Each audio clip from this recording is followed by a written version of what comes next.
So, Mike, dude, thanks for tuning in. And more importantly, thanks for coming in and fucking hanging out. It's on a nice cold day here in Texas, which is always so rare. Ice everywhere. So you had to brave the elements, which I'm sure were, overwhelming at times, but we're able to make it in. That's so strange. I mean, braving the elements, the people in the Midwest are like, what? It's 25? That's a regular day. Oh, yeah. School's canceled. Yeah. Shut it down. Yeah. Texans lose their mind. Well, they have no snow removal and they have no ability to ice the roads. Exactly. So when I lived in the, East Coast, they would like post this stuff up and they would start running the snow removal and start, and then people just get out and brave it because this is part of the deal here in Texas. People lose their minds. They do. But hey, the one good thing about Texas is you don't have to shovel heat. So I think that's why we live there. How do you deal with the heat? Are you good with it? I'm a lot better with the heat than I am with the cold. I mean, the one thing about the cold, just got back from a trip to Everest, is you could always layer up. But there's a certain point, beyond 0 Celsius where it hurts. I'm just going to casually throw this out there. I just went on this trip to Everest, whatever. Everest Base Camp or Summit of Everest? So this one was unique. We skydived. So flaccid. Skydived into the Everest region. So it was a group of guys from the Complete Parachute Solutions team, which is they basically create the parachutes for a lot of the special operations community. It's run by a former SEAL named Fred Williams, SEAL in the 80s, 90s. And he put together this expedition team. We trained in Colorado. Of course, the highest sort of drop zone we could get in Colorado is Leadville, right around 10,000 feet is the landing zone. And after that, we went to Everest in October for about a little more than 14 days. Flew into Lukla, climbed to Namche, did a few nights in Namche, and then started jumping into increasingly higher drop zones as we got deeper into Everest. The last one was Gork Shep at 17.5, and the parachute is it's coming in fast because of the. Are you guys base jumping or out of helicopters? Helicopters on oxygen. So helicopters, because the high altitude release point has to be very specific. It'd be very hard on a plane, traveling about 130 miles an hour. So we were doing about 30 miles an hour on the helicopters right over the drop zone and released. You're under canopy pretty quickly, so free fall for about four seconds, then under canopy the rest of the time into the drop zone. Do you? I don't know if you ever saw this, but years ago, Bear Grylls, who I always thought was just kind of I don't know, it just looked like Hollywood bullshit to me. But he had a deal where he like flew in like a little one of those little, I don't know what they are, but they have like a propeller on the back, and they like went over Mount Everest. And like, I don't know if you ever saw that. No kidding. No. Yeah. So it was on YouTube, but it was basically these guys were in, I don't know what they're like. It's like a little flight, like single man kind of open thing and has a propeller on the back. Mm-hmm. And he's going over this. And all of a sudden I'm like watching, I'm like, holy shit, dude, this is insane. And he's like, whoa. And he goes over the top of Everest. And you never saw this on YouTube? No, I didn't. I have to go look it up. I was like, because I always thought, this thing's kind of a bullshit. Like they randomly find like. But could it be just mood landing stuff? It could be. Just fake the peak? And that was in Colorado? It could be. But at that point, I was like, this Bear Grylls guy's probably pretty legit because that takes some huge balls to fly over Mount Everest on a little glider. Because he did get caught, right? There was allegations that his trips were not as... Yeah. You go to a hotel and cut. All right, let's pack it up, guys. Yeah, and like they would like... Meet back here at 0600. Yeah, they would throw an animal out there and be like, oh, look at this wild game he's going to go over there and eat. It was not... Obviously, hadn't been there for a few days. So, but that's, as being a SEAL, you've probably seen enough movies and, all the different Hollywood takes on everything. Usually know it's a SEAL in a movie where they got like a popped up collar and a pink, polo shirt and, cool hair. And I can't blame Bear Grylls on that because usually when training was over, we'd be like, okay, you guys good? We're all heading to the Marriott, which we were all Marriott Rewards members, collecting our points. So, very, very few nights in the field as a SEAL, compared to when I was a recon Marine. It was one, Marines don't have any money, so we always spent the night in the field. So give us a little background. Like where'd you grow up? How'd you start? And more importantly, how did you get to where you are today? Yeah, absolutely. So born in the Bay Area, which we talked about, and good folks, middle-class family, Did you were born in San Francisco and then like when did you move south? Palo Alto when I was very young. Okay. Don't remember, but our entire family's been in San Francisco since 1899. Oh, wow. Came across Treasure Island, a bunch of Italians. Still a significant amount of family there. But when I graduated high school, Jesuit high school, good high school, I was not a good student. I was not from a lack of aptitude whatsoever. It was just I was not focused. And so my parents, who came from nothing, really wanted all their kids to go to college, and I was the youngest. So they said, "Hey, we understand you want to go into the military. You're going to college. You're going to become an officer." And went to University of Colorado. Lasted about a semester and a half. Withdrew from all my classes, and then enlisted in the Marine Corps because I'd met a Force Recon Marine. And at the time, I was probably, 130, 135 pounds. And you got this guy who's just, 180 pounds, just all muscle, humbly confident, respectful to everyone. And that's the powers, as adults, as role models that people have. And because of that guy, I'm like, what do you do? He's like, I'm a Force Recon Marine. I'm like, I want to do that. And he helped me enlist in the Marine Corps. Off I went, and I did become a Recon Marine. I was a scout sniper. And this was before 9/11. And I'd done very well in the Marine Corps. Honor man out of multiple courses from boot camp to the School of Infantry. Set records at Marine OCS. But eventually they sent me back to college to become an officer. And still before 9/11, when I was at Texas A&M, which was a culture shock coming from San Diego to College Station. I don't know if you guys have been there. Yeah. Oh, God. The cult. Here's the funny thing is I actually feel bad now looking at it. I called my mom whining. I'm like, hey, I think I made a huge mistake. And she said, not having come from much, she's like, if you're calling to cry to me about getting a free college education and that you don't like the town, call somebody else. She was like, if you don't like it, finish college and get out of there as quickly as possible. And that's what I did. Finished in 3 years, but the war had kicked off, and the Marines were still not part of the United States Special Operations Command, sure. SOCOM. And, I'd worked with SEALs, highly impressive dudes. They had a lot of money because they were part of SOCOM. They were involved more heavily at the tip of the spear, if you want to call it, from 9/11 on. And I said, okay, that's what I'm going to go do. And made it through BUDS. Really just wanted to make it through BUDS as quickly as possible to get to the war as quickly as possible. And having been a Marine, I've never really bought into the whole SEAL culture where somebody comes out of high school or comes out of college and becomes a SEAL. I'd gotten a lot of exposure to the different services. I love the Marine Corps, love the Army, love the Air Force, love all the special operations from all the different services. I will never talk ill of Green Berets or MARSOC or anyone else. I've always had good interactions, but made it to SEAL Team 3, did 3 deployments from 2005 to 2008, hit 2 battles, the Battle of Ramadi in 2006, the Battle of Sadr in 2008. And then, once you get into the SEAL teams, you find out there's another group that is that only 1 out of 35 to 1 out of 40 SEALs makes it to. And that was the next challenge for me. I mean, that's the question. Do I have what it takes to make it to that level? And you're not going to know unless you put your foot into the ring and give it a shot. And it worked out, and spent the majority of my SEAL career there with guys who outperformed me on a daily basis. So the bar was high, and I had to put out every day. And I think a testament to that is I only lasted 6 years there, and it was towards the end of my career, and ended up with 11 deployments. And there was no gas left in the tank by the time I was done. So they sent me, God bless the leaders in the SEAL community. They sent me to the University of Texas, where I got my MBA while finishing out my career. Oh, wow. And then retired here. And, that's pretty much the military. And then I've started a number of businesses. Unfortunately, to the SEAL stigma, I did write a book. It wasn't about me. It wasn't how I won the war. There I was, surrounded by, covered in grenade pins. No, it was about mainly the Green Berets, because they were so much further ahead of the SEALs in terms of how they assess and select people into their community, much like the scouts at the combines, assessing people beyond just what they did on the field.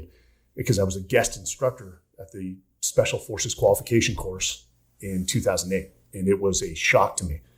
And so that book, it was mainly for business leaders, called The Talent War: How Special Operations and Great Organizations Win on Talent. And it was solely on how you select talent into your organization, and touched on how you retain it and develop it. And then from there, we started a consulting firm based off that. And then I ended up in a weird deal, and I'll shut up here, where Men's Journal is building a whole sort of architecture around me called the Everyday Warrior, which is a philosophy I've had. Whether you're the most elite warrior or elite athlete, or even an everyday man on the street, we're all battling something. We're all trying to continually learn to live a life of fulfillment, purpose, and especially impact. And I think for a lot of average Joes, which I consider myself now, I'm no longer in the community I served. I'm just trying to find ways to get better. And if we can give some good strategies and tactics to those average Joes, then it's a win-win. Man, sounds amazing. Yeah. So what's the layout? I mean, obviously you're in the initial stagings of the architecture, but it sounds like you got some pretty fun adventures planned up. Yeah. So, one we just kicked off and it launches around March 15th, Men's Journal, the Everyday Warrior podcast, which is their first official podcast. And I could go into how I think Men's Journal has really poor taste if they selected me to build this architecture around. But we're also working on a book called The Everyday Warrior that will release around 1 August. All the books I write with my brothers because I find so much more enjoyment in learning when I write it with my brothers because I'm getting their viewpoints. And I've changed some of my philosophies on leadership listening to their perspectives. And this is no different. But additionally, under that Everyday Warrior architecture, we're putting a contributor team together of mental health specialists. And when I say mental health specialists, not your woke mental health specialists. They actually call it mental fitness, spiritual fitness, much like physical fitness. And it's a good crew, a lot of soft guys, a lot of subject matter experts within their respective realms. And again, just to give great life and leadership strategies and tactics to the readers. And that also kicks off on March 15th. But, Men's Journal has been supportive of the Everest expedition. Andy Stumpf and I are going to Iceland for something called the Ice Hop. And I know you're very close with Andy. Oh, yeah. I mean, he's obviously been an alum on the podcast numerous times, but he might have been, was he one of our very first podcasts? Well, symposiums. Yeah, symposium. Yeah, he came to all symposiums. Speak to those 15 people. Dude, I remember when Andy was just a BUD/S instructor going to his house, and he was down, base housing in Coronado, sitting in his backyard, drinking beers and, burning a fire.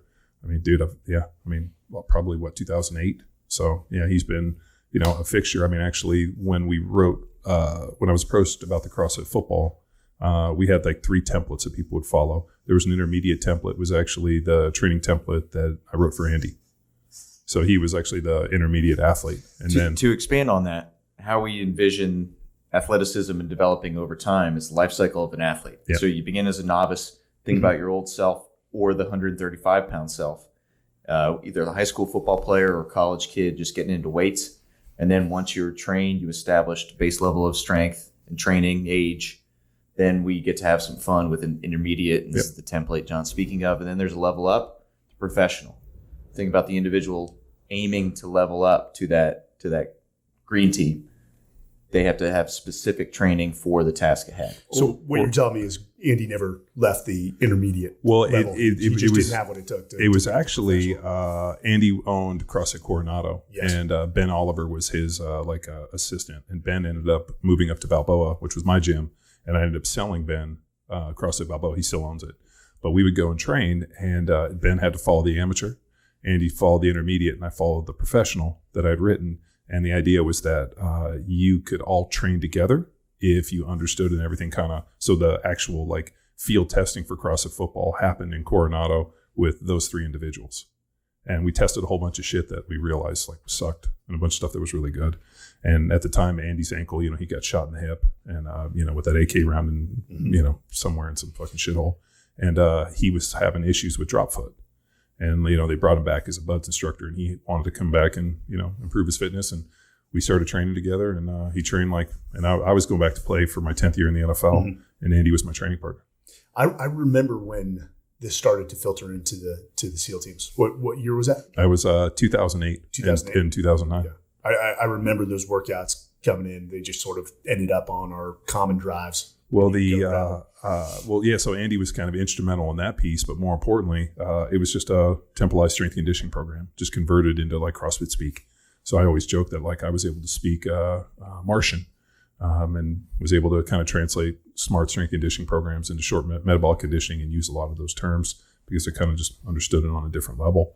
And we convinced everybody that you needed to actually do 2 workouts a day. You need to lift some weights. You need to do some conditioning opposed from just CrossFit.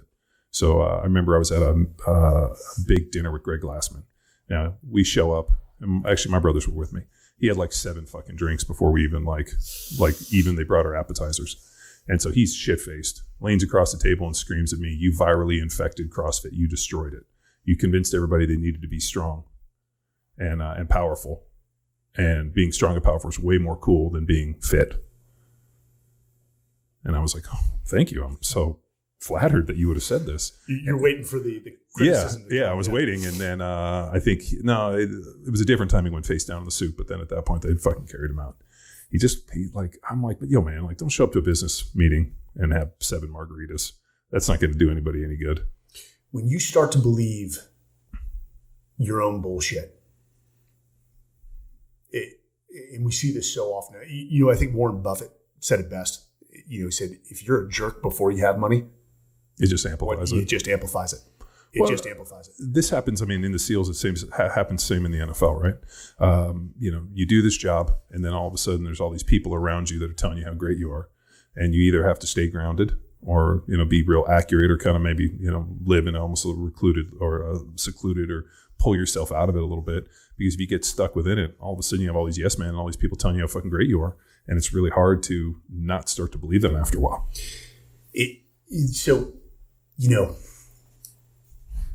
think in Texas, all hat, no cattle is I don't know what happens. All the only perspective I have is the SEAL teams. When guys get out, somehow the stories get larger. Whenever I speak, and I speak to companies for a living on leadership, I always start with, if I've seen further, it's because I've stood on the shoulders of giants, men and women that were better than me, period. And if I speak to you today, understand it's from a point of humble confidence. Humbled in the fact that I'm never the smartest man or woman in the room. I'm not the strongest. I'm not. And the if fastest. you are, you got to go find a new room. Yeah, and confident that I was always surrounded by a great team that no matter the obstacle, we could find a way to overcome. But I've seen, and let me preface it, I would never denigrate any one service. I ended up with 11 deployments, and I left the SEAL teams with more questions than I had answers. And I see certain guys with maybe 2 combat deployments talking as if they understand war and they understand everything as if their way is 100% correct. And it takes me back. They're entitled to have that perception. They're entitled to their viewpoints, but I'm always cautious, and one, I've got a good woman in my life that keeps me grounded, that if I ever start talking like that, she will smack me down. Man, and I only know this from personal experience, but, as I came in the NFL as just a young NFL player, I came in and started as a rookie and ended up rupturing my patellar tendon in my first NFL start. So the end of the first half, I step in the seam, rupture my patellar tendon, get carted off the field. And if you listen to the podcast, I've fucking probably drawn on the story before. As they're kind of going through, and I'm in the training room, and the doctor comes and he examines me, and he looks and he's like, "You rupture your patellar tendon, mid-patellar rupture. We've never had anybody come back from this injury. Your career's finished." And like my parents were in there, I look over, my mom's like, the look on my parents' face, and I just see like a single tear stream down my dad's face. I'd never seen my dad cry, and it was the only time I ever had, and was like, "Oh fuck, this is serious." So I was in surgery that night, and I made this, I wake up from surgery, my mom's there, and it's kind of fucking dark. And it's like 3 a.m. I'm in Philadelphia. I'm a California kid. And like, here I come in, have all this, momentum come in and start. And now here I am in a hospital bed the next day with the doctor telling you, this is the end of your career. So in your head, you're thinking, all right, if this is over, because obviously doctors know what the fuck they're talking about, what's my game plan? And I made a deal with myself. 1, I'm going to rehab. So 1, I don't have a limp so that nobody asks me what's wrong. And 2, I'm just going to make a little bit of cash so I can go back and go to law school, which was my plan. And I get out and I start training. And all of a sudden you get to this point where you're like, you know what? There's a single person in this facility that believes in me. So much so that they went out and they brought in a high-priced free agent for about $10 million a year to play my position. So I saw the writing on the wall. And I think there was like a feeling of like, I got nothing to lose. And I ended up coming back rehabbing and then starting 16 games the next year and came on. And now all of a sudden, all these people that fucking didn't know your name, everybody remembers your name. And so I saw this like huge fucking tank. And then all of a sudden, this huge rise. And within a couple of years, all of a sudden, I'm one of the top rated guys in my position. You just, man, I think I did this. And then I got humbled again. And I realized all too often that when you get too high on your horse and you start believing what everybody's telling you, that's the minute that you get cut off at your knees. And it fucking happened to me twice. And so much so that like I think back on that constantly. And, the age-old one that those who forget history are doomed to repeat it, yes. Which scares me so much in this present climate in this society where now we're trying to erase, pull down statues and this historical revision where we want to start changing things and everything from the 1619 project and, everything is like, why are we going back and rewriting this stuff? I mean, history, whether it be good or bad, is not meant to be analyzed with the lens of the future. It is what it is, and it's there as a fucking roadmap to what not to. And I always think, man, like all too often did you see this where, people have great success, they get cut off at the knees and then they forget it. And I think you just have to be extremely like, not pessimistic a little bit, but you're like, no, I've had my hand burned before. I'm not going to touch that fucking hot pan. Have you heard of because what you just described sounds a lot like the Dunning-Krueger effect? Yeah. And we saw this in the context of the SEAL teams. Well, I was going to say Trump is probably the greatest Dunning-Kruger effect I've ever seen, to the point where if you look up Dunning-Kruger effect, you're going to see a picture of Trump. I'm the greatest person that's ever done anything. I mean, it's but the problem I think with when you and this is the same thing happens in the NFL, and I'm sure it happens in the SEAL teams.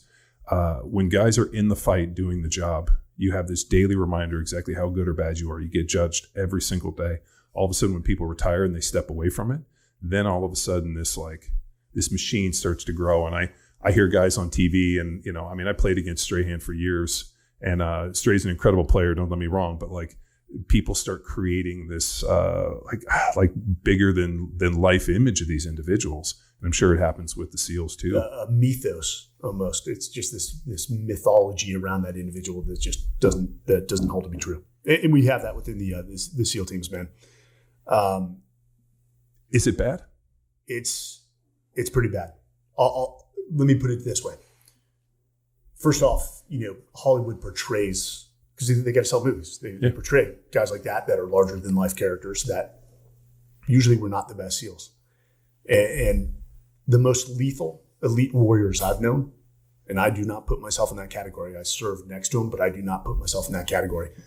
Were usually the most empathetic, kind, respectful, quiet individuals I've ever met. And they wouldn't tell you how many people they've killed, how many deployments they have, or how many medals they have on their chest. And you would never know it, but somebody else would tell somebody in the room, like, hey, this guy's done that and that. They'd be like, no way. And the guy would never talk about it. And those warriors usually get out of the SEAL teams. They go to a farm in Mississippi or somewhere else, and you'll never hear from them again. Sure. And, I sort of cringe when I look in the mirror because, I'm out doing this. Yeah, but you're not sitting around. I don't know, like on your speaking engagements, I'm sure there's some individuals as they bring in where the whole deal is come in and tell us war stories. Me. Well, I'm sure there's, C-suites of high-end companies that write big checks to have guys like you come in and sit around and, have a couple bourbons and tell war stories. Yeah. Well, I'll put it to you this way. If you've ever sat down with like World War II vets or Vietnam or Korea vets, I'm on receive mode only. And the old timers, they tell their stories and they're usually legitimate stories. Yeah. And they'll look at me and be like, do you have any war stories? And I'm like, nope, nothing that would ever touch the experience that you guys went through. And so for that purpose, I'm just not even going to. But my grandfather, I remember the first time I came back from Iraq because he was the 503rd. And he was a quartermaster, which he was an infantryman, but he was airborne and he jumped in. So third day of Normandy, and then he was the Black Forest during the Battle of the Bulge. And those guys lived in, let me say it, just shit conditions. Well, and what's wild is when they went to war, they didn't come home until the war was won. There was no deployments. Like you went to war, like how long are you going to be there? I don't know how long ever it takes. Wait, I remember talking to Andy about this. That was our biggest flaw. That was our biggest flaw. So they should have left us over there and said, hey, if you want to come home, finish the war. Yeah. So he told me, one, he never talked about the war, even to his own kids. It was one, I became a Marine, that he opened up, and he told me those same stories 7 times in a row. And guess what? I listened. Mm-hmm. But when I got back from the first, Iraq for my first deployment in 2005, he's like, so how was it? Were you guys sleeping outside? Do you have enough food? And I didn't have, I just couldn't bring myself to tell him the conditions we were living in. Saddam's old palaces with chow halls that had, you could go get Mexican food over here. You could go get American over here, Chinese food over here. And there was a little guy with a hat that would give you an ice cream cone as you left the chow hall. The gyms were the equivalent of a gold gym, completely stocked out with all the equipment you need. I mean, we lived well over there. Now, the infantry, because, special operations, those guys, that's a different story. And sometimes they lived in horrible conditions, but I couldn't bring it to tell my grandfather that we were living large. Is it a changing of the times? I mean, it feels like, and I hate to beat down on social media because it's connected so many people, but it's kind of almost forced people into positions where, if you wanted to say something, you probably had to write a book or be a contributor or do something. But now it feels like every person has their ability to push out their message, and everybody's kind of fighting for this.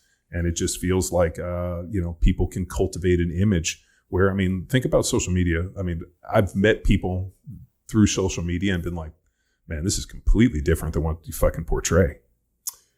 Well, everyone has a microphone, or at least they have access to a microphone now. But when it comes look down at these three assholes. What it comes down to, what I think you're getting to is, how do you determine who's credible and who's not? Or authenticity. Yeah. Yes.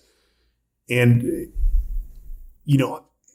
happy, proud to have served as a SEAL, sort of done with that part of my life in that community.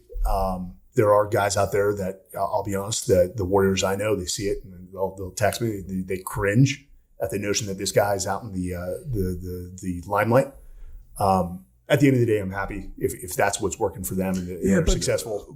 But for you guys, because the SEAL community is so tight and so small that everything's just one phone call. If you don't know that dude, you know somebody who knows that guy.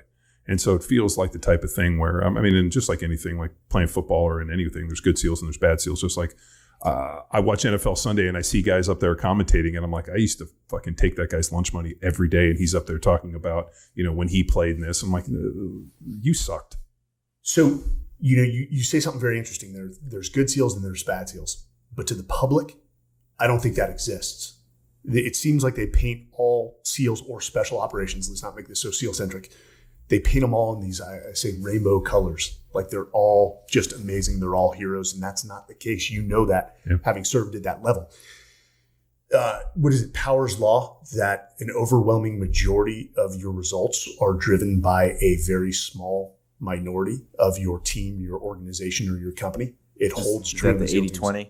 It's much like the Pareto principle. Okay. Yeah, exactly. 20 or 80% of your results are led by 20% of your workforce. And I think what the current, WARCOM commander, who's an amazing leader, is trying to do right now is, when you see a war, there's always a push from, senior leaders in the government of, we need more special operations or we need more snipers. Every war, this has happened.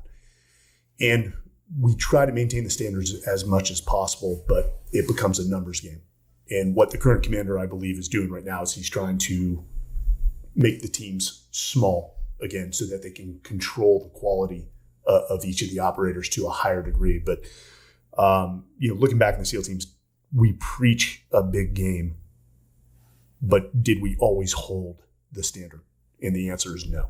There were a lot of guys that I was shocked that were allowed to continue their careers in the SEAL team. I'm not trying to go down a negative route, but there was a high degree of unconscious incompetence, much like you're describing, where guys would just, sing themselves praises, but everyone around him is like, what the hell is that guy talking about? His EOTech is on backwards on his rifle. I'm not kidding you. I've seen that where team guy had his EOTech backwards on his rifle. I mean, that's just basic stuff. Did anyone say anything? No. He'll be fine. Yeah. If he's shooting his gun, we're in a bad problem. Yeah, load his bulletin backwards too, right? So it's interesting. Again, it's that lore that I think every team, every community tries to create. But what you preach rarely matches up with reality. So I remember my rookie year, I went to what was it? Stones movie, football movie, Any Given Sunday. Yes. Right. So my girlfriend at the time was in town, and my mom and dad were in town, and they were like, "Wow, we should go see this." I'm like, "Sweet." So we go, and as we're watching the movie, I'm like, "There's a team like this?" And they're all looking at me, being like, "Is this how the NFL is?" They're cutting cars in half. There's cheerleader strippers at practice, like this whole thing going down. And I'm like, I don't know what team this is, but this is fucking amazing. It's Miami, John. No, it was like allegedly it was based off of like the Cowboys and the White House and all the crazy shit that they did. And there was always older dudes that had played on those teams that like, would always be like, come around, let me tell these stories to the young guys. And I was thinking like, man, maybe that's just part of the myth, but I'm sure the same thing happens with all these different movies that come out and where you're like, that isn't exactly how that went down. But I mean, at the end of the day, people are looking to be entertained. And there's this this mythology. I mean, there's this like aura around the SEALs where you guys have so my dad's cousin, Little Bill Bruner, was a UDT guy in Vietnam, and the whole kind of SEAL thing with like the UDTs where it kind of merged. That was kind of like in his era, and he would tell us stories because he was a surfer kid from Southern California. Yeah. And he would, part of their deal was they had to swim out and plant mines on like boats and all this crazy shit. And he used to wear board shorts and had a surfboard that he would paddle out on. And so they were in Vietnam, and like it was kind of a joke because he would always wear like Hawaiian shorts underneath his like whatever, vest and the whole deal.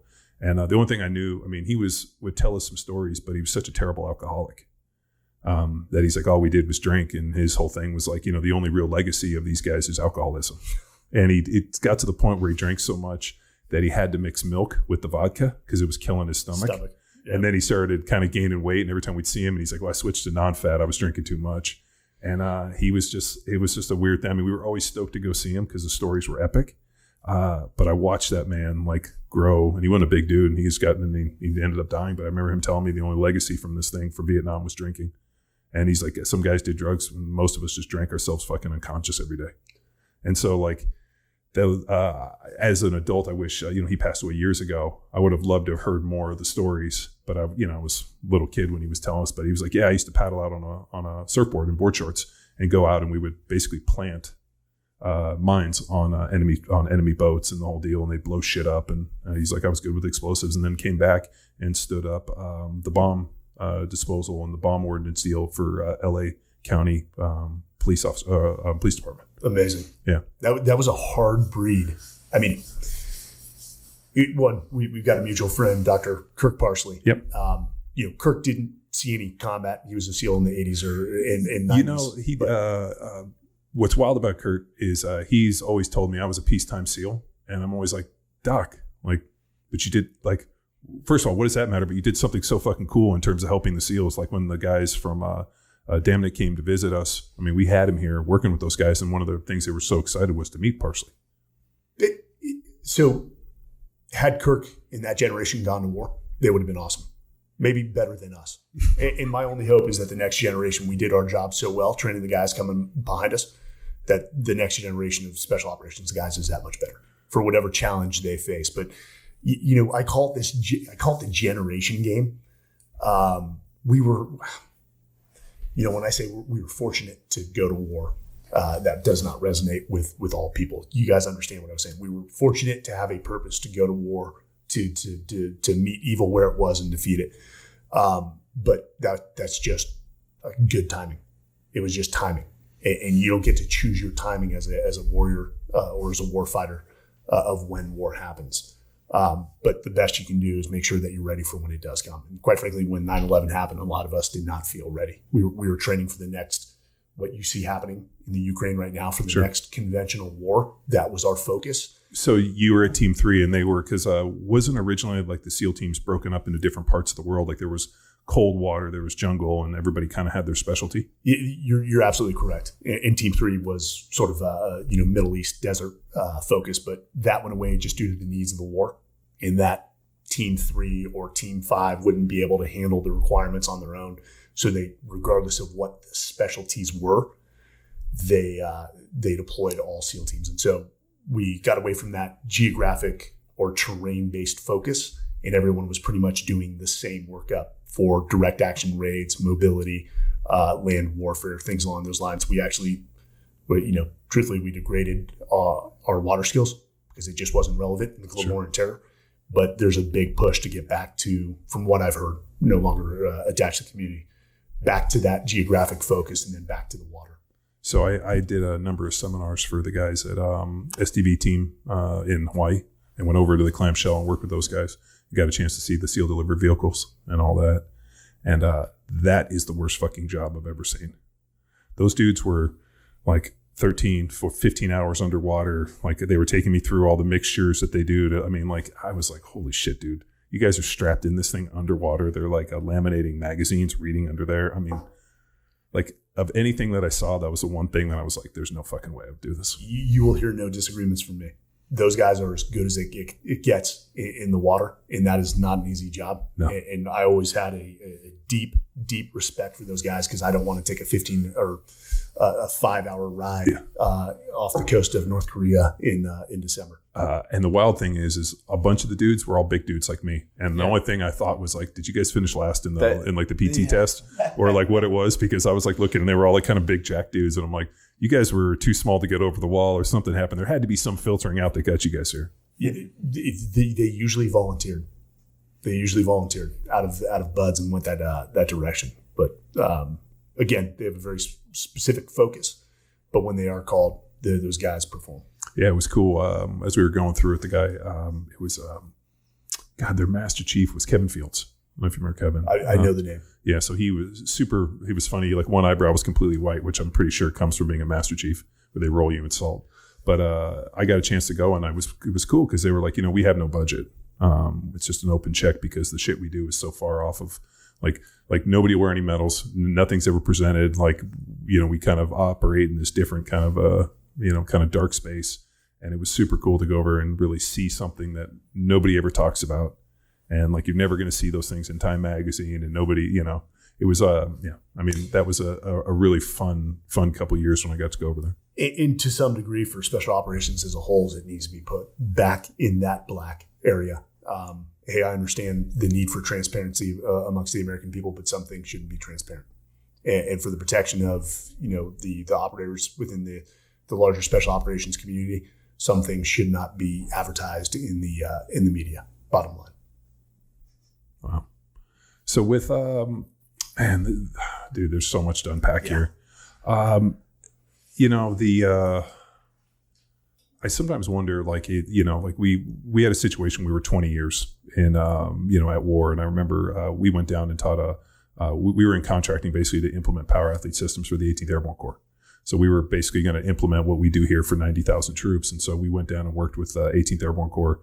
That was like the 101st and the 82nd and all those guys down to Fort Bragg. Yep. And General LaCamera, who's the guy that brought us in, made a really interesting point as we were talking about culture. He's like, you got to remember that there's kids joining the military that were born after 9/11. So, we've been at war long enough to actually have a full generation of kids come through that don't necessarily remember why we're doing this. And, it's real easy for us to sit. We, turned on the TV and I was living in Philly playing for the Chiefs or Eagles and saw the planes hit the tower. And I'm sure you remember it like everybody does. It's kind of like our parents talking about, the day that Kennedy died. Yeah. My mom's can tell you exactly what she was wearing, where she was. It was just crystallized in our minds. So now we have a situation where these kids, were born after that point and they don't necessarily know. And so how do we continue to keep this culture going? How do we, crystallize this warfighter mentality? And that was one of the things he tasked us with. And it became extremely difficult in the Army because there's so much bureaucracy. And what was nice is after working for 2 years with the big Army, to realize how lucky we were to work with the special operations and NSW and that deal, because everybody's very, very clear. They've already gone through a lot of phases to get to where we get to interact with them, and people are very, very focused on what they want to do. And this is the scary thing, where now all of a sudden the war ends, and here we are today. I'm going to wake up to see what's happening with Putin in the Ukraine, and we were talking about the Keystone Pipeline and the fact that the U.S. buys Russian oil. We're so ingrained in this world economy. How does this whole thing start again? And is America necessarily ready for it? we're always ready. And Rumsfeld said it best: you go to war with the army that you have, not the army you wish you had. And no matter you don't get to choose your timing, but you better be ready when that red flag goes up. I have full faith in the armed forces right now. Do I want to see young American lives go over there over a conflict that doesn't necessarily involve us? Not really. And I say that as having a son who's 14 and a daughter who's about to turn 18. 20 years. There is much like the Dunning-Krueger effect, and that coming down the valley of despair and then up the slope of enlightenment. When you join the military early on, it's about love of country, and that evolves to where it's not about the United States of America, even though we love it to the bottom of our heart. It becomes about the brothers and the sisters to your left and the right, and you spend enough time in the military. You just get fatigued on the bureaucracy, on the leadership. And hey, some of the best leadership I've ever seen was in the SEAL teams and special operations. And some of the worst leadership I've ever seen was in special operations. But even more so, I remember somebody, it was actually a foreign soldier that was referring to special operations and said, "You guys are lions led by dogs." And that was a reference towards our national leaders. But towards the end of my career, and I actually deployed with a Army unit as an exchange troop commander for them in 2000. It was 2014. We were the first ones into Iraq for the whole ISIS thing, and I hit a wall.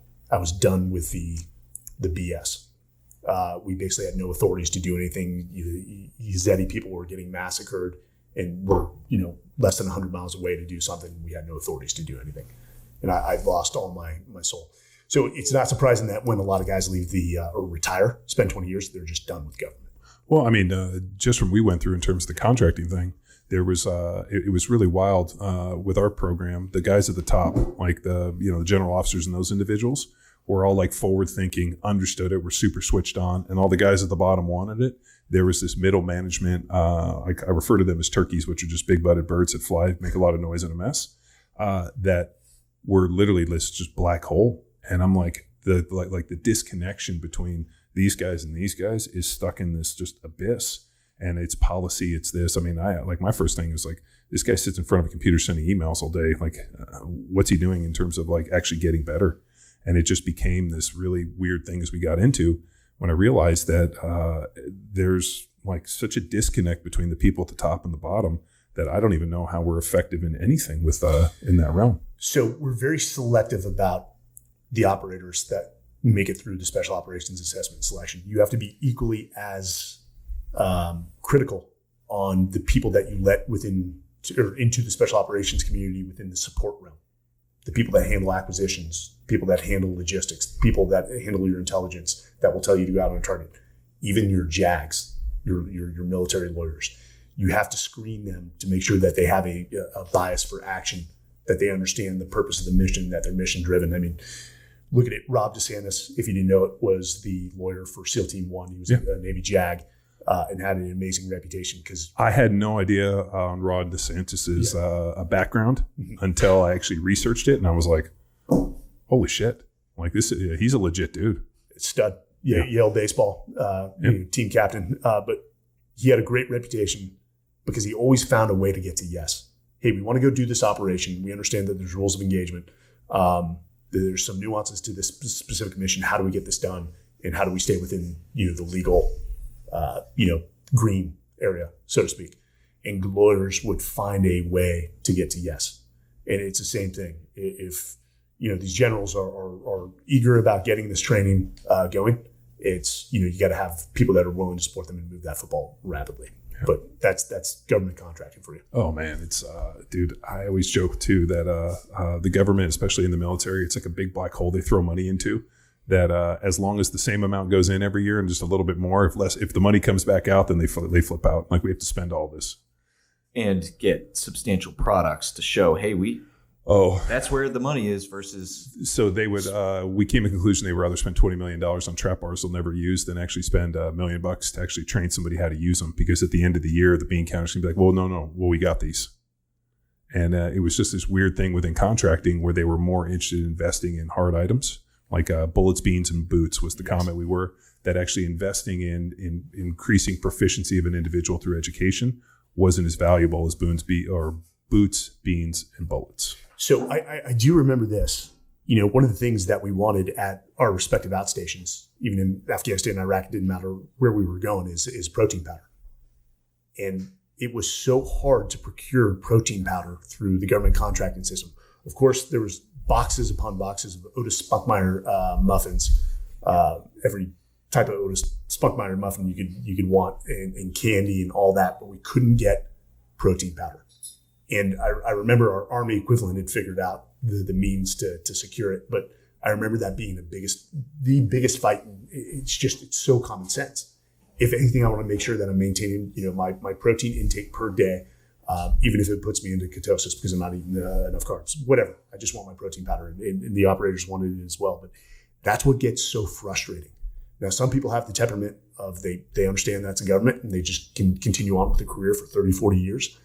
But you talk about focus.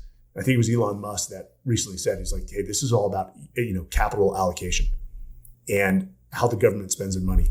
And basically he was going to the point that, of all people, government should not be involved in capital allocation because they are so bad at it. Well, think about this. You can't have somebody voting and spending money that doesn't have any repercussions or any vested interest. Like for me, for example, if I have no vested interest in your survival, but yet I'm making all your financial and decisions for you and your family, like there's no ramifications. Like if a bill gets voted in or they spend money here and the money's not spent properly or whatever it goes, like there's nobody's held accountable. I mean, I think what's interesting for us is that if I go out and act like an idiot and blow my money, I have to be accountable for this. I got the IRA, I got that, I got all this other stuff. But if there's zero accountability because nobody is, like I think about in, our lawmakers in Congress are elected to, represent the people, but they're representing special interest.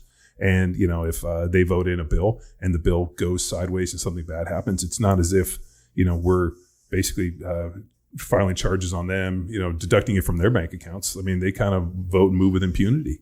And I don't think you can have a country run where the people making decisions don't have a vested interest in survival for themselves. Especially little to no accountability whatsoever. None. So, at theory, taxes, I don't mind paying taxes. I don't like it, the amount, but I have an issue with the people that are spending it. And exactly to your point, there's no oversight. Consequences for you. So my dad was a lobbyist in Sacramento when he was an early guy, worked for the Auto Club, and then he was a young attorney. And then he was good buddies with Pete Wilson and knew a lot of players within politics. And he always told me, he goes, a lot of people go in to, with this idea of servicing, and then, you want to, go serve your country, whatever. And then they kind of find this honeypot. And his greatest one was Dianne Feinstein, I think, however you say her name. Her husband was a contractor, and he was able to get a contract to redo every post office in America. And that was basically handed to him, through, her obviously political connections. And so his company basically rebuilt and redid every post office in America, I think is what my dad told me. And he's like, the guy made billions of dollars, which he in turn invested into property that at the time was considered wetland. And then all of a sudden rules changed 10 years later, and now they could build on that. And he went through this whole thing on how she had, just basically got in, and here was her husband who was able to do these things, and how, you look at Pelosi and you look at all these ones. If you go back and you stack and you see the way that it's done, I mean, they have a vested interest in their own survival and none in our own. And they've done a very good job. And the problem is that one, they don't see anything wrong with it, and nobody fucking calls them out on this shit. And it's like we were talking about like the news cycle. I mean, there's still people in Afghanistan. There's still Americans in Afghanistan.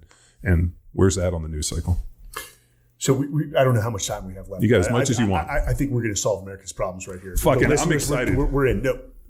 So the accountability piece is huge. There's no accountability whatsoever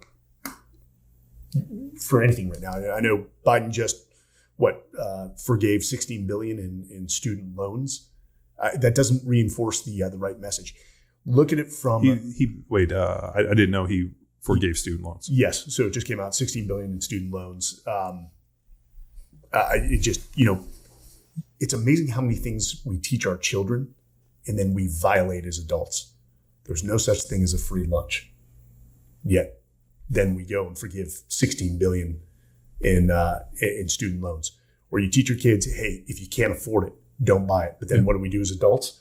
Rack up credit card debt. It's the hypocrisy is amazing. But again, talking to Andy Stumpf about this one is, I think everyone who served over there, especially Afghanistan, was doing a lot of self-reflection of how things ended in August of 2021 for the end of the war, especially with the loss of those 13 young lives. I was going to ask you as somebody who fought there and lost people, because I tried to get this out of Andy. We had a podcast and he wouldn't I was like, God damn it, say what you. And he was so guarded, probably because he wanted to keep it for his podcast. Yeah, but like how do you feel? I mean, to see the way that exit went down after the investment of time, money. I mean, the fact that like there was no oversight. I mean, it took Russia 3 years to pull out, and we did it in a weekend.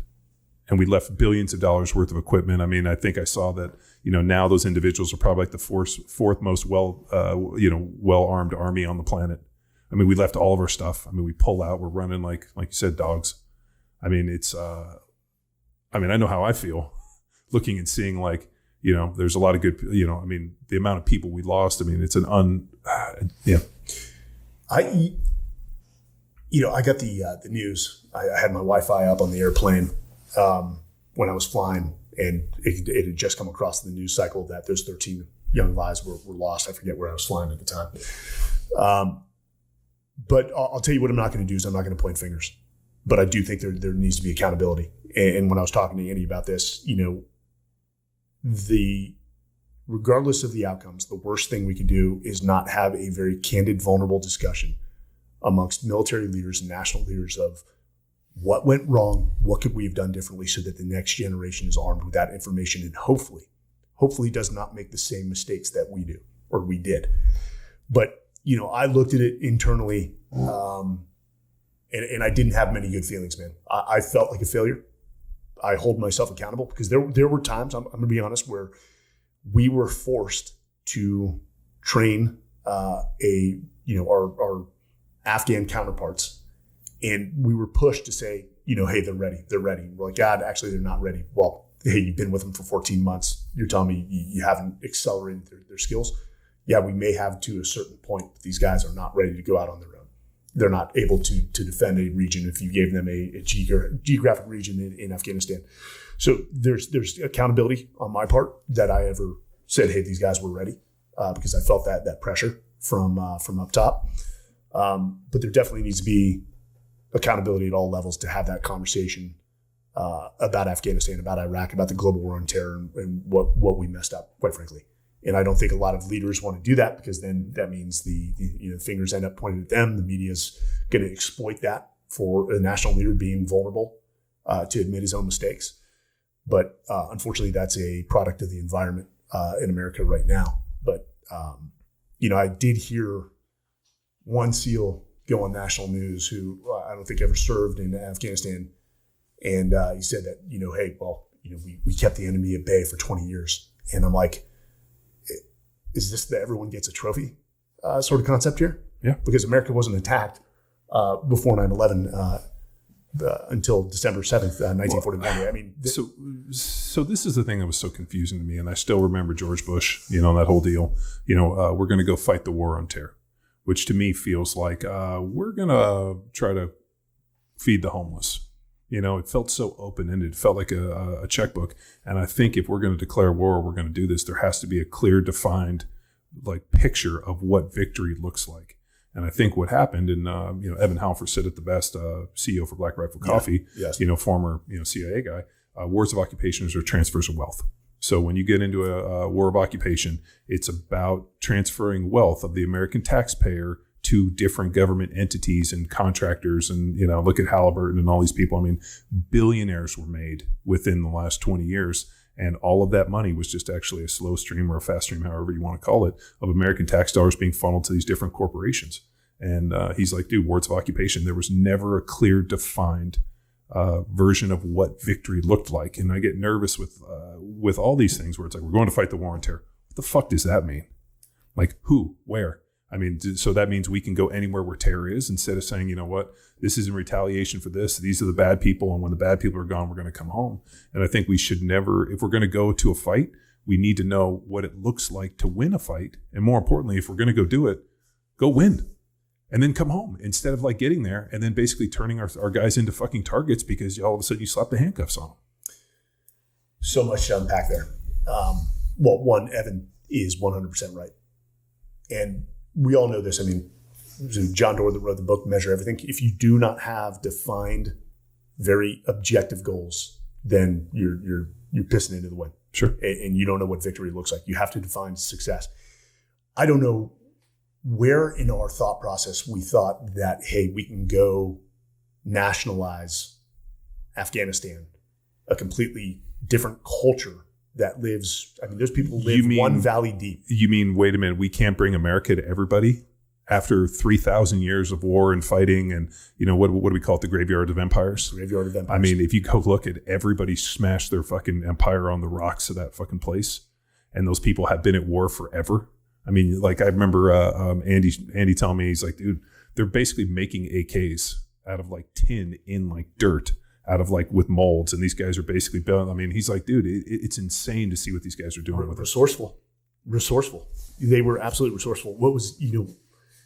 What's crazy is you'd go over there and you'd see a Russian helicopter frame, sitting on the ground, or a Russian tank, and that, we'd all read, The Bear Over the Mountain, but it sort of brings it home to that graveyard of empires when you see the Russian hulks. And the Russian, I mean, if you, and I know you've done your research and you've read the history, the Russians were absolutely fucking brutal. Like, we have this idea of Geneva Convention and we're going to, the court of public opinion, and where Americans were held to a certain standard. There was none. Like, I mean, if you read any of the stories, I mean, the fucking Russians were brutal butchers on those people. I mean, they set them on fire. Oh yeah. I mean, it's just, that's within the nature of the way they do stuff. I mean, we have this idea of fair play. There was zero. I mean, the viciousness in which they fought, and they couldn't break those people. And then we go over with our American ideals where we're going to bring you candy bars and fucking, thumbs up. And Coca-Colas. And Coca-Colas. I haven't read that history, but had the fortunate opportunity when we were teaching seminars to go to Seoul, Korea, and extra time went to the Korean War Museum. And I was blown away by the history of the peninsula. So they've been at war. They're still. Yeah, 3,000 plus years. Yeah. And you really saw the wave of, industrial revolution, the introduction of different like guns, tanks, airplanes. Everything is at this beautiful museum and laid out in timelines and representations. And you see the weapons from like the evolution from the sword to the gun to the plane and all this. So it's a beautiful place, like compared to then the desert, a little bit different, but at the same time, like walking in there as a man and seeing this history unfold 3,000 years in one afternoon. Crazy. One of my most favorite things was, I'm not going to tell the individual, but I got to see pictures when we were out at SDV, satellite pictures of the beaches. I think I've told you this in North Korea.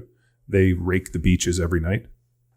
And then every morning they get up and they walk the beach to see if there's footprints. The entire coastline. And I saw satellite pictures of literally little people. And I'm like, what are all those people? That's the military raking the beach every night. And then they go walk it in the morning, the entire coastline. Smart. Like, they can move entire battalions underground. They have zero light signature. Like, just I got a briefing when we were at SDV on North Korea, because that was a big target for them.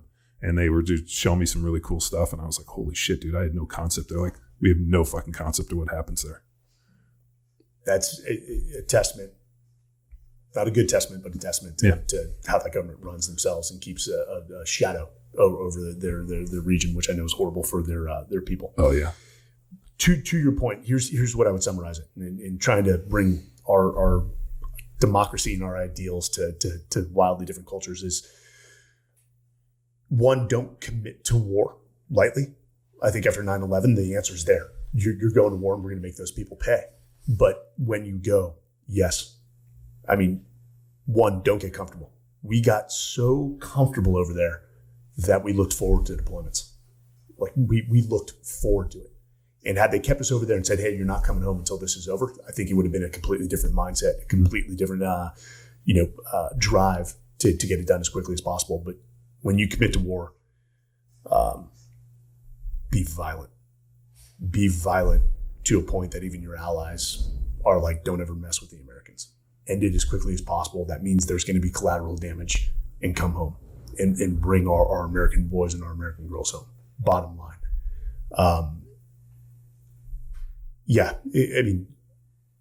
You were happy to do it for the first few deployments, but it just that evolution of yourself and your boys. I mean, I saw it in my guys. They're just like, wait, we're going to go back after this guy when we captured him last deployment.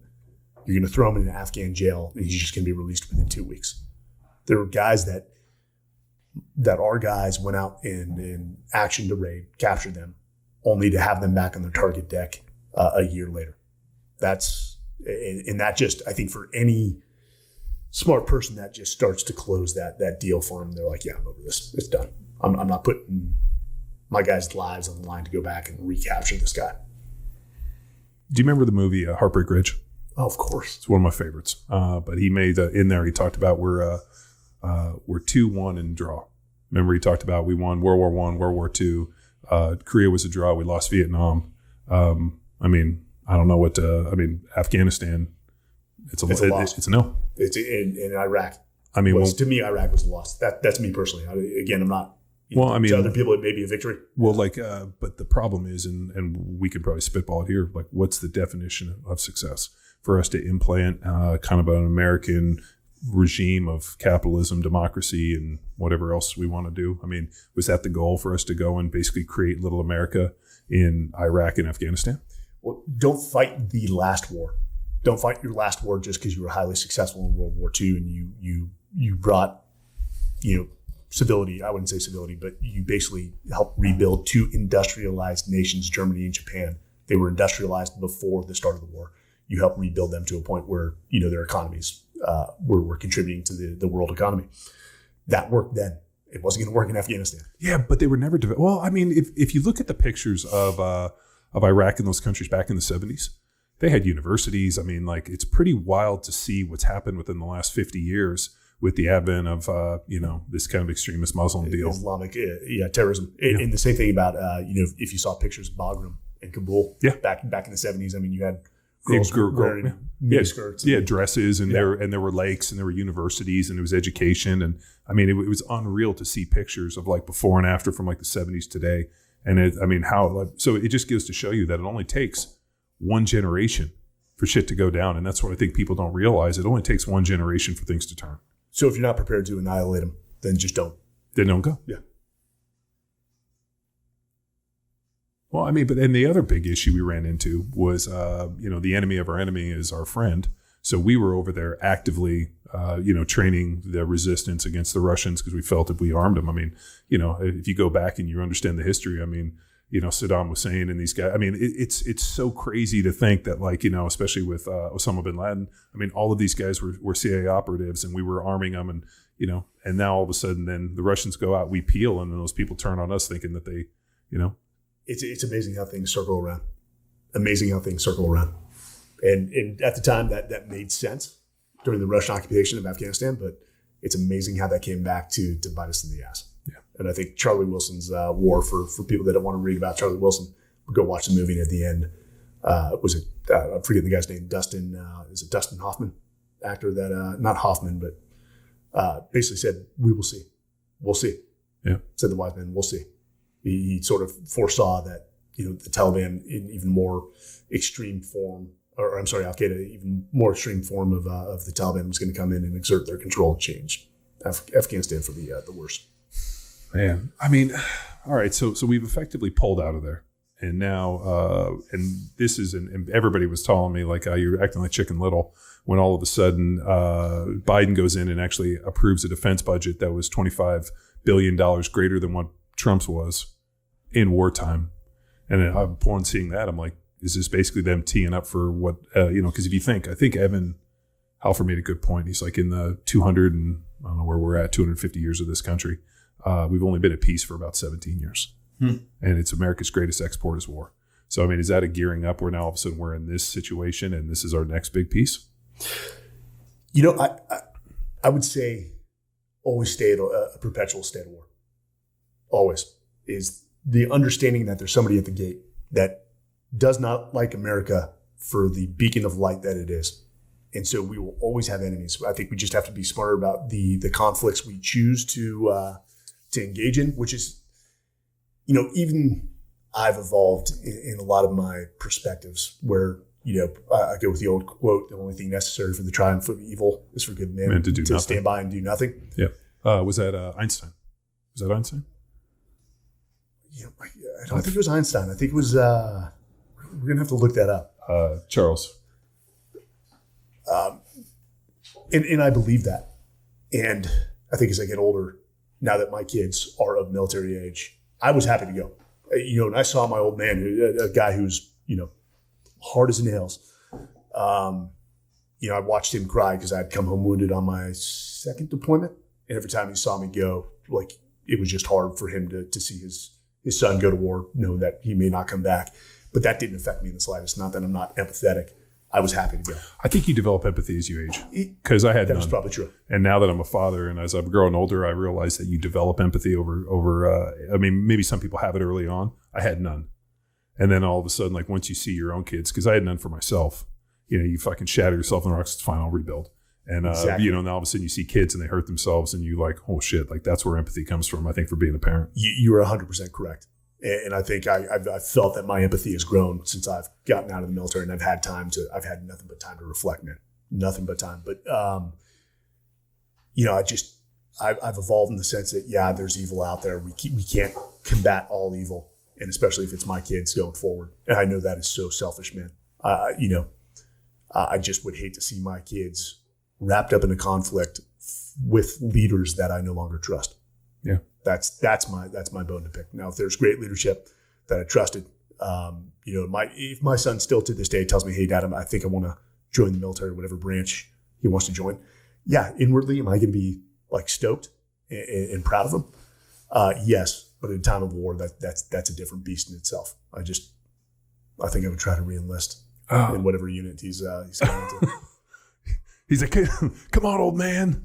What's amazing about America, if you think about like most of the cultures or most of the countries on this earth are kind of homogeneous societies. You know, if you go to, and I'm sure you've been all over, I mean, you go to Norway, you go to Sweden, everybody looks like they're pretty much related. You go to Denmark, whatever, and you come actually to America and you have like such a melting pot that this experiment that is America has never existed anywhere else on the planet.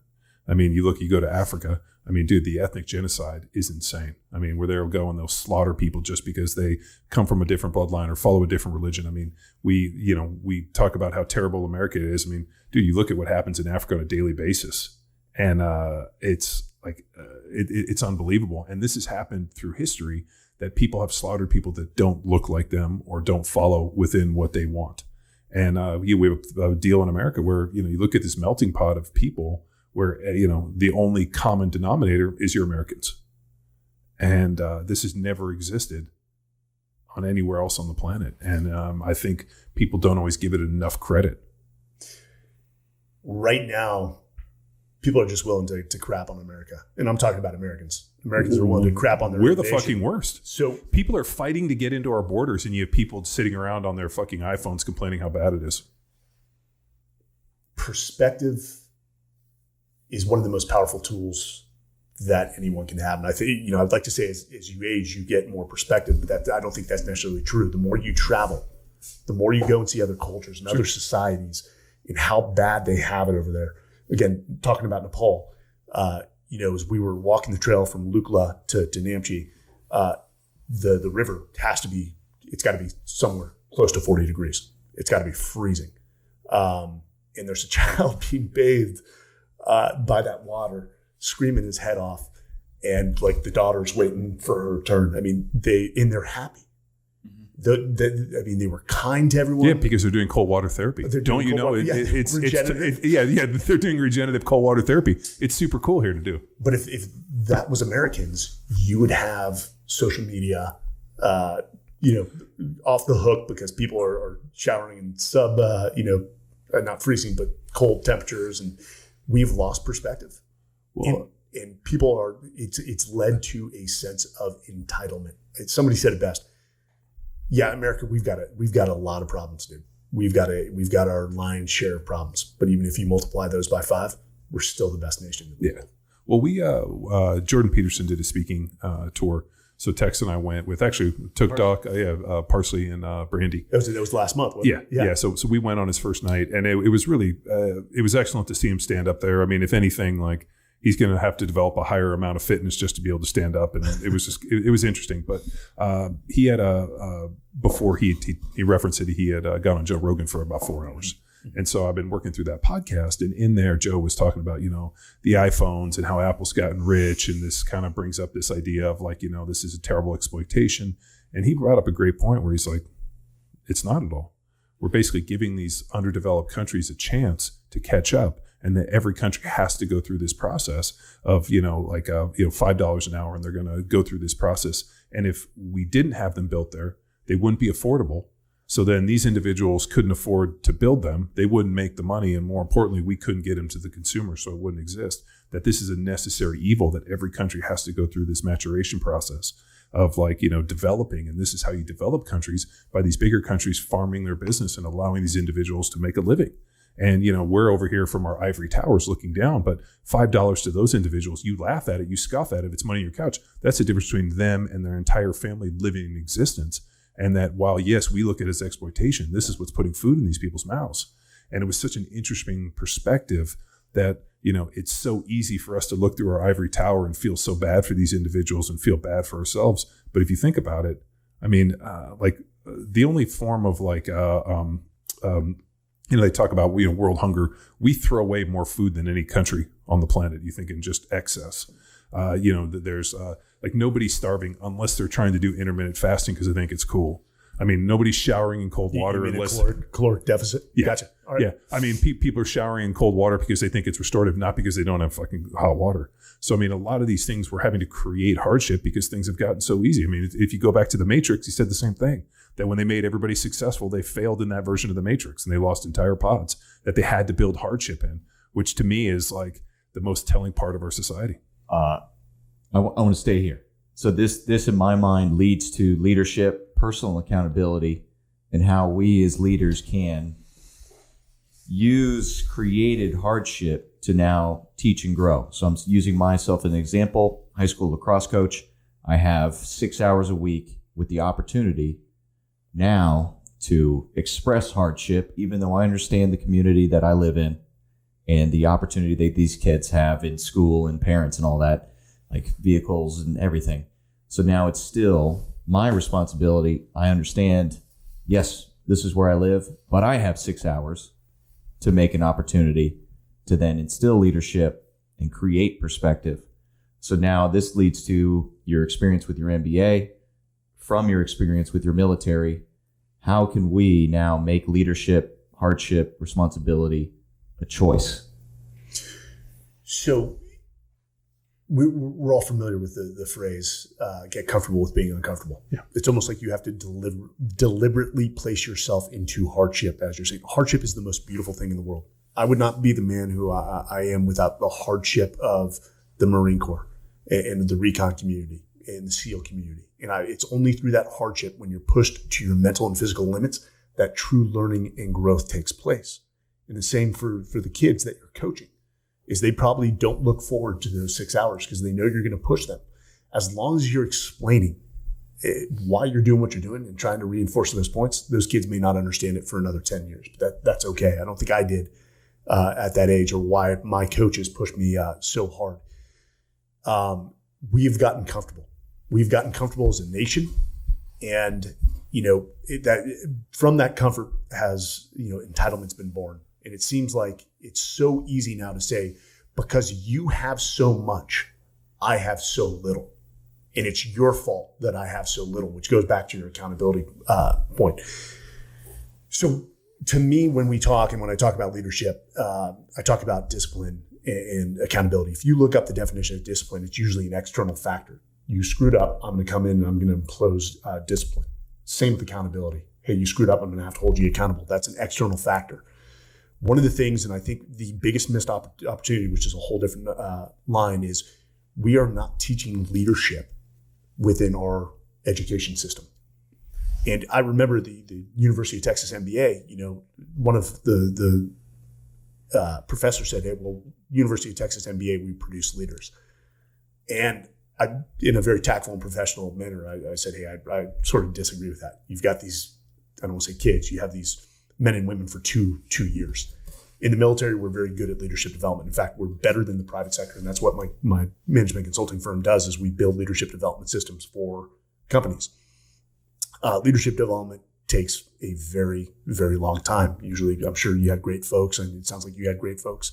That's where the most important leadership development takes place in the formative years.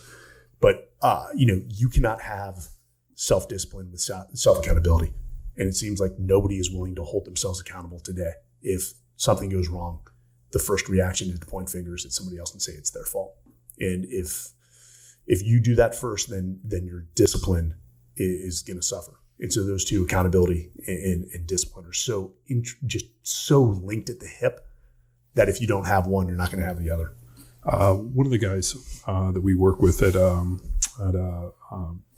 Damnick shot me a question, and it was like, what's the deal with because there's this big push right now, we were joking about intermittent fasting and cold water explosion and infrared saunas and all these different things that people are looking at in terms of like life extension, and more importantly, like, why is this working the same way? And I was like, you know what? I never really broached that. And even though we've had a ton of people come on the podcast talking about heat shock proteins and this, and they get into the science, like I've never got actually a definitive answer. And so I started researching, and I read David Sinclair's book called I think it's called Lifespan. I might be fucking that, I'm pretty sure. But so I read the book a couple years ago. He's got a podcast, which you guys want to check it out. But I ended up clicking through on his podcast, and he made an interesting point where the greater stress we can put through our bodies and the closer we can have our bodies think that we're near death, the greater the gene expression in terms of longevity and health. So like if you get into like 170 degrees heat shock protein, the body is sitting in a situation of like, I'm nearing the end of this thing, and this is putting me in a situation that's out of comfort zone. And now I'm in something where I might potentially die if I was stuck in this thing for hours for, like cooking like a fucking turkey. And what will happen is the genes will express in such a way that they become very positive and actually very regenerative and the healthiest versions of our gene expression. Same thing with cold water therapy. If I'm in here for 2 hours, I mean, obviously, as a SEAL, you probably did a ton of cold water stuff in Coronado.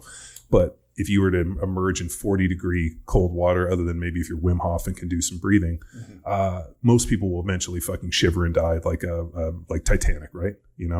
That type of situation. Well, never let go, John. Never let go. And she had plenty of fucking room on that fucking door for him. But the body will and the genes will express in such a way. And they talked about, hypoxic training, and they went through all these different things, all causing a positive gene expression. The problem is that comfort on the exact opposite side of this. If you don't do these things, comfort actually causes the genes to express in negative ways. And that's why, like, if you don't continue to challenge yourself and put yourself through these trials and tribulations and battles and put yourself in these stressful situations, your genes express in a negative way, and you end up fucking killing you off earlier. Which, if you think in terms of like an evolutionary kind of point of view, that the genes would want to have the greatest expression for the individual that had the ability to withstand the greatest thing for the extension of like survival of the organism. So like that's an interesting thing of like, if you're the best fighter and you can get through close to death and somehow heal and get through it, like those are the individuals we want to have pass on. So the body's going to give you the best chance by allowing your genes to express in a positive way. It's almost counterintuitive. Yeah. But it's really the first, and I'm sure like Rob Wolf, and we've had people on the podcast, because a lot of times when I do podcasts, I just fucking black out because people will be like, oh, you had a great podcast. I'm like, we don't even know what we fucking talked about. But so I'm sure we've had people on the podcast that have explained it, but it was one of the Dev Group guys that hit me up, and it was a simple question. It's like, why is this working? Like, why are these people like pushing this? What's the, what's the reason? And I realized, I was like, oh, fuck, I don't really know. I mean, I can tell you all the health benefits associated with it, but I don't know on the most basic cellular genetic level why this is causing this to work. And I was on the Sinclair guy's podcast. Now, I don't buy into anything because he's a 1 meal a day vegan vegetarian. And then he also talks about when he lifts weights, he trains his thighs.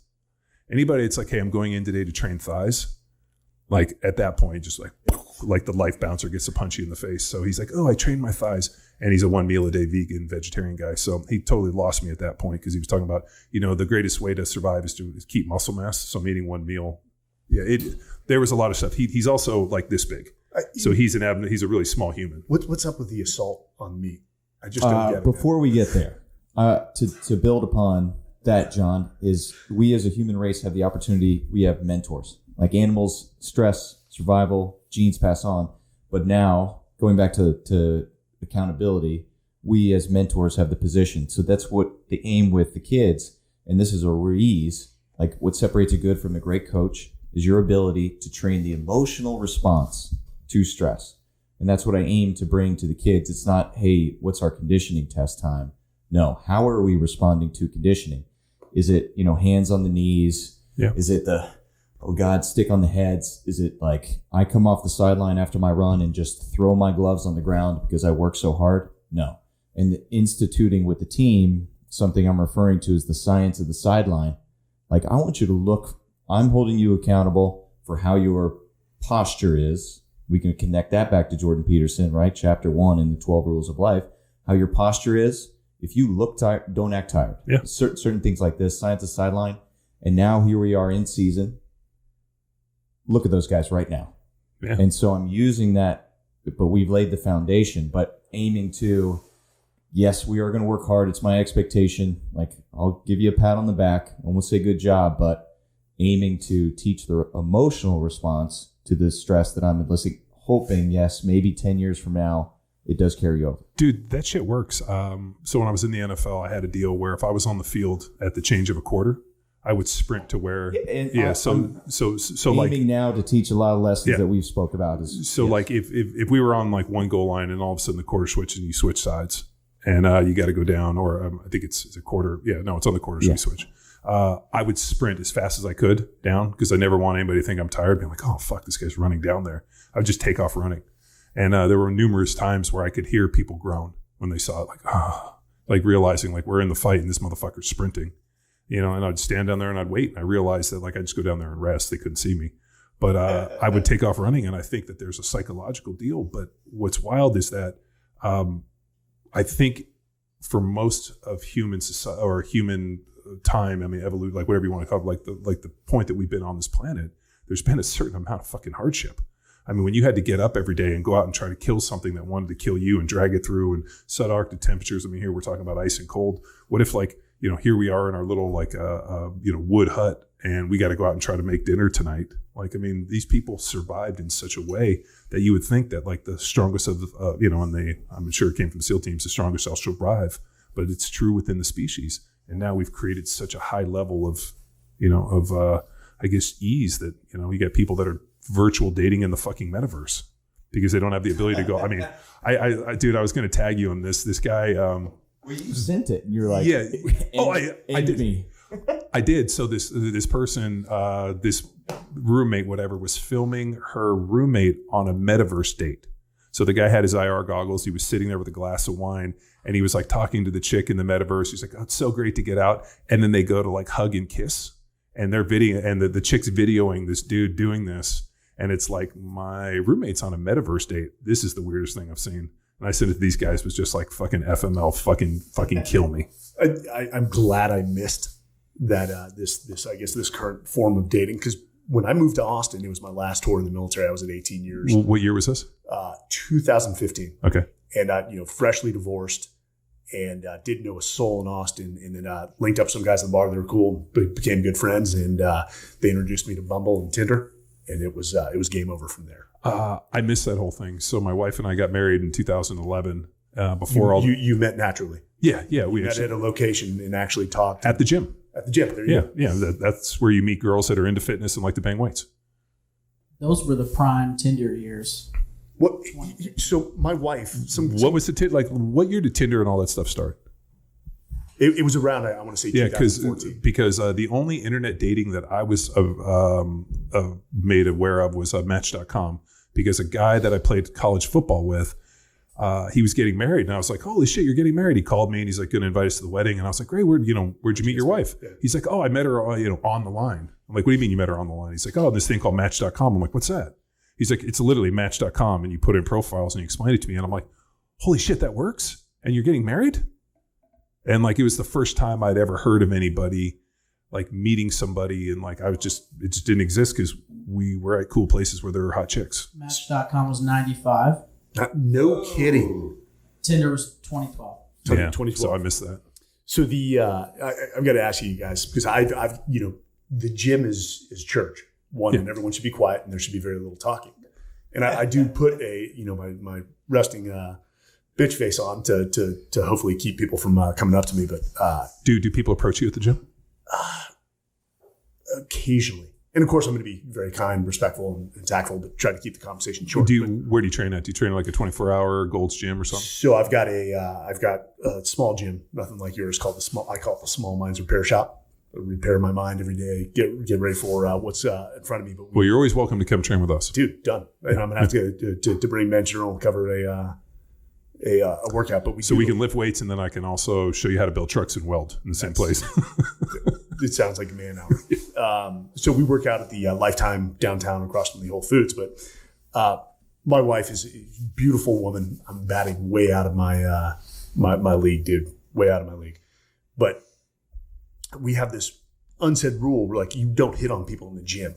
Like, maybe a conversation, but like Lifetime is, the guys are like on the prowl. And it's usually not the big guys who are focused on like lifting and actually getting a workout in. It's like the smaller guys. And like this one guy this morning, she came back, she's like, the second you left and the guy saw me with you, comes up, and like this guy was just straight hitting on me.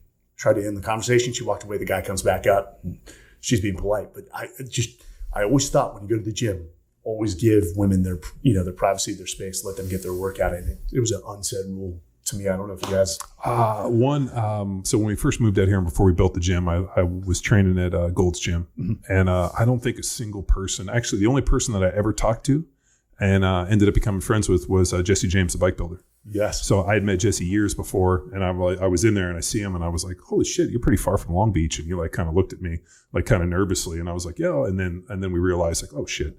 So we become friends out of that. But other than that, I've never had a single person ever talk to me at the gym. And then we obviously built our gym, but I met my wife at a CrossFit gym, which if you train at a CrossFit gym, it's meant to be social. Community. Yes. And what's great about the CrossFit gym is usually the chicks go hard, and they're all pretty talented in terms of like, they can also lift weights. Whereas I've always thought that like at a commercial gym, the girls that I saw were just doing, I don't know what the fuck they were doing. Booty blasters and weird shit that Paul Carter talks about. But yeah, on the step up, the kickback. Yeah, we call those the aerobics queens. Yeah, we used to. There was where we lived in Newport Beach. I lived in the back or in Dover Shores, and then I had to drive down 17th to where a little power athlete was in Balboa and all that. And there was a gym called Metrics, which was an old bodybuilder gym. So I went in there and I joined, and we used to go in there and train just because they had a bunch of equipment, and it was like, it was easy that way, because when I got to work, like we were working, we didn't always have time to train. And it was funny having been in that environment to see how fucking wacky the gym people are. And then to realize like it's so ancestral in that place, because then I realized that like you'd see somebody with a chick, and then obviously like a week or two later you'd see like a dude with a different, like it was really just kind of ancestral, and it was awesome to see. I'm so slowly building out my gym. I mean, we converted our whole garage, and I have a sauna being built right now. We're about 2 weeks out. Nice. It should be able to hold about 4. It's a completely standalone structure. Nice. Trying to get a ice bath in there to the point where I can cancel that membership. The only membership I'll keep is just due to all the injuries, which you guys probably know, having been playing sports, is the yoga is the Bikram's yoga is the one thing I can't reproduce. So that's probably the only membership I'll keep. But I do want to go back to the coaching and the infrared sauna with the hot and the cold contrast totally works. No kidding. Yeah. No, I mean, like there's like, I always kind of like, I've told the story in the podcast, but when I came into the NFL as a rookie, there was a guy named Sean Landetta, And Sean basically punted in the NFL for about 25 years. So he was in like his 18th, 19th year. He punted for Bill Parcells when they won the Super Bowls and like, with LT and all that. Mm-hmm. And so Landetta, when I first meet him, punter, kind of like, I thought he was a coach. I'm 23, this guy's in his 40s. And every day he used to come in and he would do hot and cold contrast. He would get in like the hot for like 3 minutes, or it was 2 minutes in the hot, 3 minutes in the cold, and he'd just keep going back and forth. So finally I'd see him in there and be like, hey, what are you doing? He's like, well, let me tell you a story. I grew up in New York, and we used to go to this old athletic club when I was a kid. And these old Jewish guys used to like get in like the sauna, and then they would get this thing called a cold plunge, which was just like a big ice cold deal, and they would plunge up and down, and they would get back and forth, and they swear that it was like the secret to longevity. So he's like, so I always had it, and I it was in my mind, but I didn't really think about it. And then one time before, I forgot what game he said, but they were all getting ready to go out, and they realized that LT wasn't there. And LT liked to party so hard, he had bought a strip club and moved it next door to the Meadowlands for him to go be able to party. That's just smart. Yeah, he's just a genius, right? So all of a sudden, they're like scrambling because LT's not there. So they send these guys out. They basically drag LT in. They found him in the strip club, passed out before the game. They drag him in, and they started doing hot and cold contrast, like with his head, just dunking him in hot and cold water. And they said on about the 17th time, all of a sudden his head fucking snaps back. His eyes were fucking lit open. Let's do this. He didn't say anything. He just went in, put on his pants, pulled on his deal, put on his socks, tied his shoes, didn't put any gloves on, nothing. Went out there, and that's the day he set the single game sack record. And at that point, he was like, every day since then, I've done contrast. Yeah.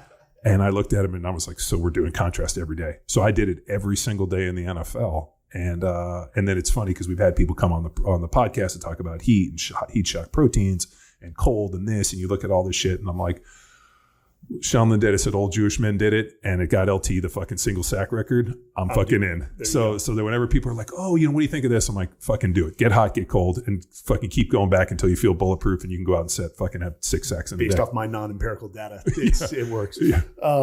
I feel like sometimes the anecdotal stuff is 100% better. I'm looking at cold baths right now. Was it Renew Therapy? If you've seen their pools, and then nice. Matt Vincent just sent me he has the plunge one, which is cool. And what's neat is you hook them up and they're always clean. I have a ice chest that I fill with water, and during this time of year, I just get in my pool out there. I've got the ice barrel, but I'm looking to definitely upgrade. I do want to go back to the coaching and mentoring. I don't have an original thought on leadership. I don't think there's many original thoughts on leadership anymore. It's just an oral history passed down from our coaches and mentors. I've just had some world-class coaches and mentors, especially in the SEAL teams, Master Chiefs, officers senior to me, and most importantly, the peers to my left and right, man. And I mean, we are all a product of that. And that's, again, if you lack those type of mentors and coaches, you're fighting an uphill battle as a human being to get the best in terms of performance. Definitely. What do you think if you were to, want to give a takeaway for anybody on the podcast that's listening in terms of leadership and mentoring? Is there anything that any foundation that you stand on with that piece? The brand you see on my hat, we're about to launch this along with Men's Journal on March 15th. One ATA comes from the root word battalion. And battalion, really, why we chose that in the word is I believe in tribes. I'm fascinated with tribes. And Sebastian Junger, if you know that name, wrote a great book, Tribes. Yeah, no, I reference it all the time on this podcast. Everyone should read this. Yeah. And I think we do look at American society. There's I think a lot is wrong because we no longer have those tribal ties. Well, we were never, evolutionary. We were never meant to have this many inputs and outputs. I mean, we were small, 50, 150 person pieces, and they start talking about the feelings of anxiety and depression going up when you have too many inputs and outputs. And it's funny, Matt Vincent and I had that conversation, and he's like, look at social media as just output. Don't read any of the comments. Don't listen to anything. He goes, you can only absorb so much on the inputs. And if you do, it becomes overwhelming. If you just look at it like a beaming out. And that book was so impactful for me in that way. We just went and did the research. Like I said, we're writing this book, The Everyday Warrior. By the time, based off average social media usage, by the time people are 65, they will have spent 6 years on social media. 6 years of time. That's insane. That's depressing. It is depressing. I mean, think about how many languages you could speak, how many homes you could build, how many creeks you could clear. You know, how better relationships you can have, businesses you real can start. Relationships, real genuine relationships. Fuck. Let me say this. And from his book Tribe, he talked about the Bosnian conflict and how those people were so close during the bombardment, just due to the hardship. Look at this country. The last time we were truly unified was in hardship, 9/11. Yeah. Despite your political differences, whether you were red or blue, which I don't care about, 9/11, everyone rallied either around the World Trade Center or on their TVs, praying for one another. That's the last time this nation was truly unified. So sometimes you need that hardship to remind people of what's truly important. But to your point about the takeaway I would leave behind is there is no such thing as flawless performance. There is no such thing as attaining 100% balance. This thing called life is a journey, and it's not a straight path. And if anything, just take everything one step at a time. If you have major goals, and what I think a lot of people, again, to social media, is a lot of people are selling shortcuts. They're trying to sell the hacks. And too many freaking people are going on and buying that supplement that's, would advertise that you're going to lose 15 pounds of fat in 30 days. That does not exist. Yeah. And while we all have goals, the journey is the best damn part. I don't think I've ever been truly satisfied when I achieve a goal. Yeah. I especially you talked about giving people a pat on the back. I still have an allergic reaction when people pat me on the back. That's just me. But if I look back at all the steps I took, and not all of them were forward, most of them were back, that's where the true learning took place, man. And once you can understand that, and once you can commit to putting that hard work, knowing that no goal worth attaining is going to come tomorrow, it's going to come like 5 years down the line, 10 years down the line. But that's a life well lived. And I think too many people are, again, looking at social media of that dude who's posting a picture of him on his private jet, which, dude, come on, don't post a picture of you on your private jet. Have some tact in class. Dude, probably you can't afford that. Maybe you're a guest of somebody else, but it's making people miserable. A buddy of mine posted on social media. He was talking about like, hey, I'm going to look at, I'm buying a new car, and they want $75,000 over premium for it. Do you guys think I should buy it? And then somebody asked what car, and it was like the brand new 2002 992 Porsche Turbo S, which is like already a fucking $200,000 car. And I just was like, so wait a minute, you're on social media asking people if you should pay $275,000 for a $200,000 car. Look at me. And I was like, I just wanted to hit him up and be like, I was going to text him and be like, yo, man, take that shit down, dude. Even if that's like a grown man shouldn't have to ask anybody's opinion, or more importantly, anybody's permission to do what he wants. Mr. Perkins, who's my old neighbor here, he just actually turned 92. And yesterday was Cecil Perkins Day in here in Bee Cave. So my old neighbor, he pretty much like this area, he grew up on this land. He's the guy that built the dam who we got the property from. He owned this entire area, he and his family, and they've sold it, which allowed them to build Bee Cave. So they basically made Cecil Perkins Day. But he told me, he goes, the greatest thing about living in Texas is you should never have to ask another man's permission to do anything on your land. And he goes, the day that you do, you don't live in Texas anymore. And so when we wanted to build a building and this, I went over and asked him, and he's like, you don't have to ask my permission, just fucking do it. He's like, you live in Texas now. It's your land. You do what you want. And he always has been like, pretty forthright with that. Like, men don't have to ask people's permission for shit unless it's your wife and you're going to get in trouble. But that's just being a good husband. So true. But yeah, I mean, there's a buddy of mine, and I just fucking just went, I scrolled, and I'm like, you know what, man, if like, I mean, because there's so much virtue signaling, and there's so much like the humble brag with that, like, oh, and it's just, it feels so disingenuous to me. Or, on social media, like people posting what they have, and I'm like, dude, it just, I don't know if that's the way I got to gather followers, by showing you my shit, like, or somehow like, oh, look at me, I've been so successful. How do I know that's your fucking car? Yeah. How do I know that's your private jet? My wife, she gets a little, I don't post much of my family. I use social media. One, we also have a team that helps manage it for business purposes only. That's it. I don't like to show too much of my life, because you could target. going back to my SEAL days, you could target a lot of people by what they show you. I don't want to be an easy target. As Tim Kennedy says always, be hard to kill. Yeah. But I'm always cautious to expose too much of our personal life within our family, especially when we have kids. Yeah. Well, I'm always amazed by people posting like their children so willingly on their social media. I mean, there's a lot of, to quote my dad, there's a lot of fucking perverts, and I know because my dad was a criminal defense attorney for 55 years. Yes. He's like, there's a lot of fucking bad people in this world, and like, don't put your kids on that thing.